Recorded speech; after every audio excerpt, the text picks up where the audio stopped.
A promessa e o começo, do Gênesis ao Êxodo. Antes de tudo existir, havia apenas o silêncio e o poder criador de Deus pairando sobre o nada. Em um instante, o som da sua voz rasgou o vazio e a luz nasceu. Cada palavra moldava o universo. Os mares se separavam, as estrelas surgiam e a vida brotava da terra. No auge da criação, Deus formou o homem à sua imagem e semelhança. Era o início de uma história de amor, liberdade e propósito. Mas junto com o dom da liberdade, veio a possibilidade da escolha. E no jardim perfeito, o ser humano escolheu desobedecer. O pecado entrou no mundo e com ele a dor, o medo e a separação entre o homem e o Criador. Mesmo assim, Deus não desistiu. No mesmo momento em que o erro aconteceu, ele anunciou um plano, um caminho de volta, uma promessa de redenção. Disse à serpente que um dia viria aquele que esmagaria sua cabeça. Era o prenúncio de um Salvador. Os séculos passaram e o mal se espalhou, mas também a esperança. Deus chamou um homem chamado Abraão e fez com ele uma aliança. Prometeu que por meio de sua descendência, todas as nações da terra seriam abençoadas.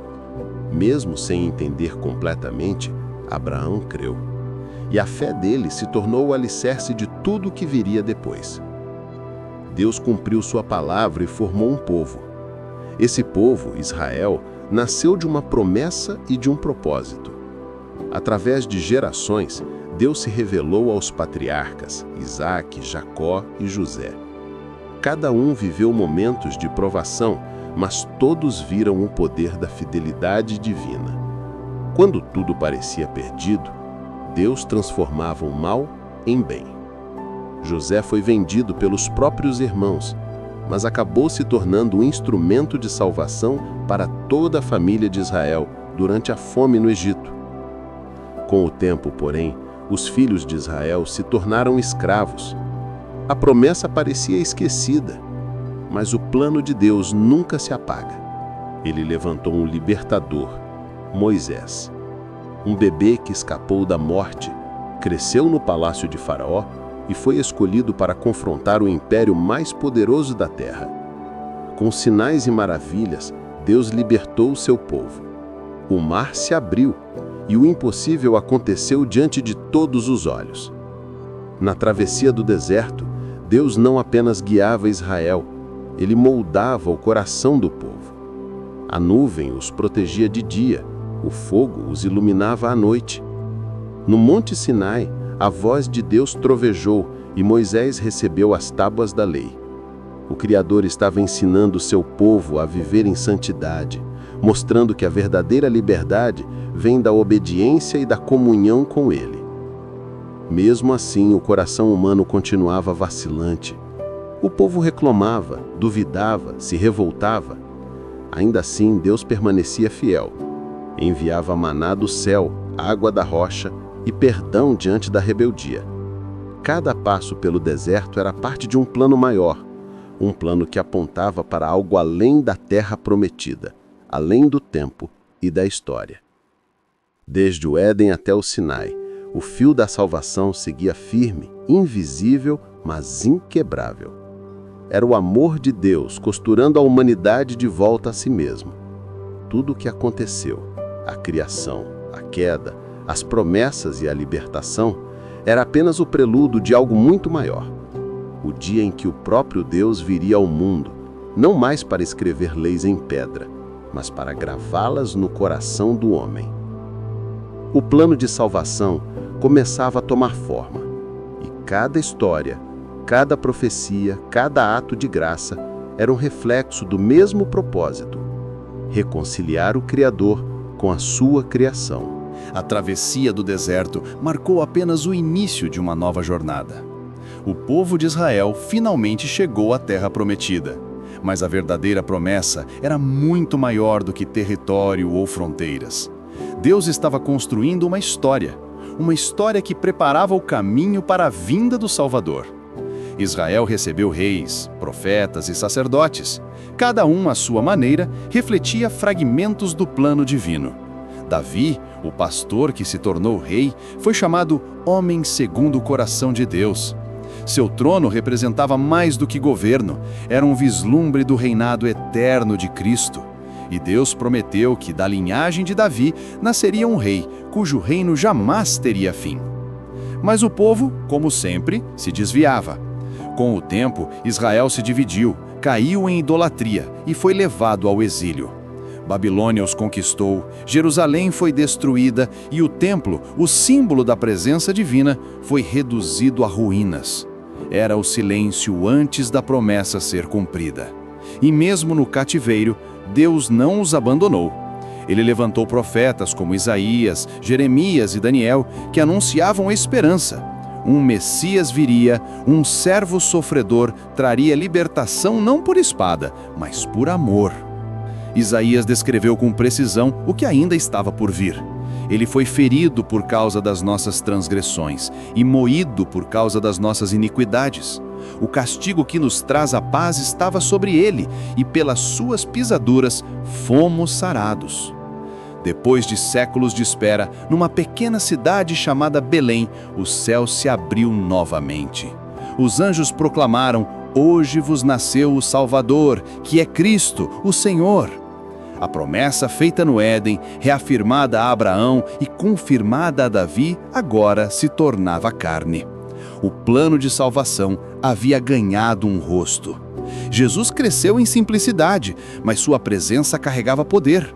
Ele curava os enfermos, restaurava os cegos, libertava os cativos e ensinava como ninguém jamais havia ensinado. Ele falava de um reino que não era deste mundo, um reino que começava dentro do coração. Cada milagre apontava para algo maior. Quando multiplicou os pães, mostrou que ele é o pão da vida. Quando acalmou o mar, revelou seu domínio sobre o caos. Quando ressuscitou os mortos, anunciou a vitória sobre o maior inimigo da humanidade. Mas o clímax do plano divino ainda estava por vir. O Cordeiro prometido precisava ser sacrificado. Assim como no Êxodo, quando o sangue do Cordeiro nas portas livrou Israel da morte, agora seria o sangue do Filho de Deus que traria salvação eterna. Na cruz, o céu escureceu, a terra tremeu e o véu do templo se rasgou de alto a baixo. A separação entre Deus e homem foi desfeita. O sacrifício perfeito havia sido oferecido, não por merecimento, mas por graça. Aquele que não conheceu o pecado se fez pecado por nós, para que nele fôssemos feitos justiça de Deus. Durante 3 dias o silêncio pairou novamente sobre a terra. Parecia que tudo havia acabado. Mas na madrugada do 3º dia, a pedra foi removida e o túmulo estava vazio. O plano de salvação se cumpria. O Cristo havia vencido a morte. A ressurreição de Jesus não foi apenas um evento histórico, foi o início de uma nova criação. Assim como o Gênesis começou com haja luz, agora a eternidade começava com a luz da vida ressurgindo das trevas. Os discípulos, antes medrosos e confusos, tornaram-se testemunhas ousadas. A mensagem do Evangelho começou a se espalhar, alcançando povos, línguas e nações. O reino de Deus havia sido inaugurado e o Espírito Santo desceu sobre os crentes, selando a nova aliança, não mais escrita em tábuas de pedra, mas nos corações humanos. Cada passo da história, do êxodo à cruz, revelava o mesmo propósito: restaurar o que havia sido perdido no Éden. O plano de salvação não era improviso, mas uma sinfonia perfeita, escrita antes da fundação do mundo. E enquanto o Filho de Deus ascendia aos céus, prometeu: "Eis que estarei convosco todos os dias, até a consumação dos séculos." A redenção final, de Atos ao Apocalipse. A cruz não foi o fim, foi o recomeço. O plano de salvação alcançava seu ponto mais luminoso. Cristo havia vencido a morte e com a ressurreição, a humanidade recebia uma nova chance.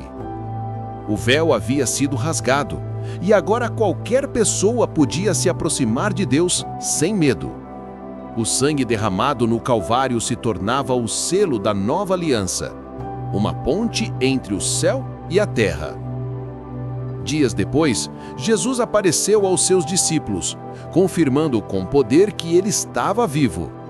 Suas palavras agora soavam como uma missão: ide por todo mundo e pregai o evangelho a toda criatura. Aqueles homens simples que antes haviam fugido com medo foram transformados em mensageiros do reino. A promessa do Pai se cumpriria com a descida do Espírito Santo. Em Jerusalém, durante o Pentecostes, o som de um vento impetuoso encheu o lugar. Línguas de fogo pousaram sobre cada um, e todos foram cheios do Espírito. Era o nascimento da igreja. A presença divina que antes habitava em templos, agora morava dentro de corações humanos. O mesmo poder que ressuscitou Jesus capacitava agora os crentes a levar a luz às nações. A mensagem da salvação começou a se espalhar. Pedro pregava com ousadia, Paulo levava o evangelho aos gentios, e multidões eram transformadas. Homens e mulheres enfrentavam prisões, perseguições e até a morte, mas nada podia deter o avanço da verdade.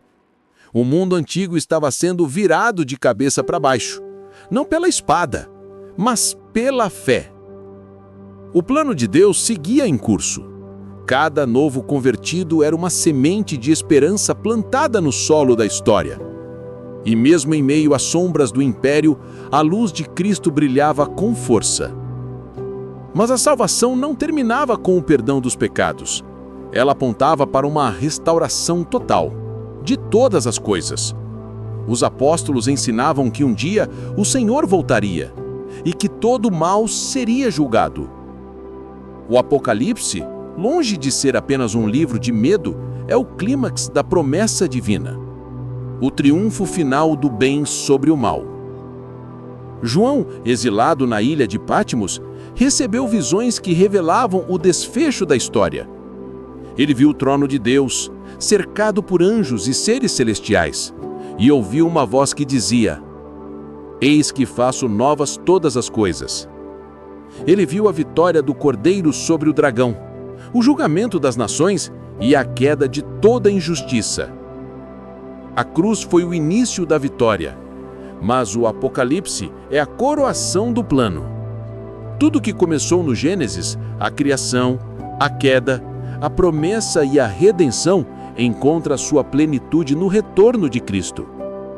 Naquela visão gloriosa, João descreve uma cidade santa, a Nova Jerusalém, descendo do céu. Nela não há mais dor, nem lágrimas, nem morte. O próprio Deus habita com o seu povo. O sol já não é necessário, porque o Cordeiro é a luz eterna. Cada página da Bíblia apontava para esse momento. O Jardim do Éden, perdido pelo pecado, é restaurado como um novo paraíso, não mais com a presença ameaçadora da serpente, mas com a glória de Deus reinando para sempre. O plano de salvação, traçado desde antes da fundação do mundo, alcança seu desfecho. A humanidade reconciliada, a criação renovada e o mal derrotado para sempre. E quando o último capítulo se fecha, a voz de Cristo ecoa com uma promessa eterna: certamente venho em breve.